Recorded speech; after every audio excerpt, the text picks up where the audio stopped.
বাড়িতেই কিন্তু hair cut করতে চলে এসেছি আমার মেয়েকে নিয়ে। তো বন্ধুরা, এখন কিন্তু পার্লারে সেলুনে প্রচুর পরিমাণে ভিড় আর অনেক পয়সা লাগছে। তো সেইটা তো অবশ্যই আছে, বাজার টাজার করে কিন্তু হাত শূন্য হয়ে গেছে তোমাদের। তাই বলছি, বাড়িতে সামান্য কেচি আর চিরুনি থাকলে তোমরা কিন্তু এভাবেই বাচ্চাদের হেয়ার কাটটা করে নিতে পারবে। খুব সহজেই তোমাদের পয়সাও বেঁচে যাবে আর সুন্দর একটি হেয়ার কাট দিতে পারবে।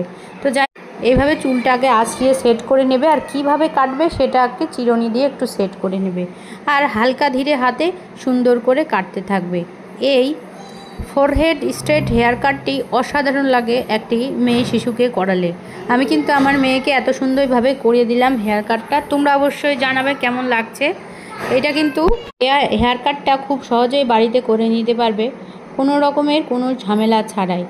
পার্লারে গেলে কিন্তু প্রচুর খরচা হয়ে যায়, কারণ সাধারণ কেজি আর চিরুনিতেই ওদের কিন্তু অনেক পয়সা দিতে হয়। আর একটু সাবধানতার সাথে যদি এই হেয়ার কাটটা বাড়িতে করতে পারো, বাচ্চাদের কিন্তু খুবই ভালো হয়।